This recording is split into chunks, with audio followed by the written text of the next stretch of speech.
تیاریاں ہیں اچھا سر؟ یہاں پہ آپ نے کہا تھا لیکن آپ نے کہا تھا یہ چیز کہ مروز صاحب آج کیا تیاریاں ہیں ویسے؟ اب میں نے وکالت کا سوٹ پہن لیا ہے. تو آج پھر کیسا ہوگا سر اندر قائد ایوان کا انتخاب؟ جی یہ بتائیے. اگر آپ مجھے جانے دیں گے جانے دیں گے نا سر؟ آپ تھوڑے سے سر اپنے اندر ہی جانا. بھائی کوئی سیاسی سوال جواب کریں. آپ علم نجوم کے سوال مجھ سے کر رہے ہیں. جی سر، نمبر گیمز کیا ہوگی سر؟ نمبر گیمز کیا ہیں سر؟ حکمت عملی بتا دیں. حکمت عملی دیکھیں، ہم روٹین میں ہماری اب پالیسی ہے کہ ایوان میں ہمارے احتجاج روزانہ ہوگا، کیونکہ مینڈیٹ انہوں نے ہمارا چوری کیا ہے، قوم کا مینڈیٹ جو انہوں نے خان کو دیا تھا، اور اسی سے یہ حکومت بنانے چلے ہیں. بڑے افسوس کی بات ہے 4 دفعہ یہ خاندان وزیر اعظم رہ گیا ہے، تو لہٰذا کوئی حد ہوتی ہے، بس بھی کریں نا.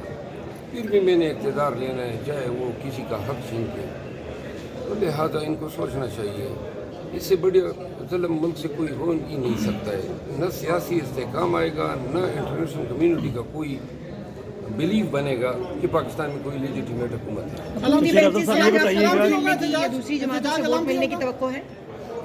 ہم تو کنڈیم کرتے ہیں ہمیشہ فلور کراسنگ کو، لوٹائزم کو.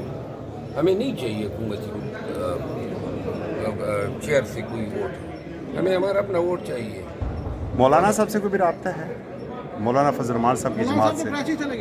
مولانا صاحب نے تو شاید بائیکاٹ کیا ہوا ہے، درمیانی راستہ. آپ کا خیال ہے کہ وہ مان جائیں گے، مکمکا ان کا ہو جائے گا، کوئی راضی نامہ ہو جائے گا حکومت کے ساتھ؟ مکہ کے معاملے میں کافی تیز ہے.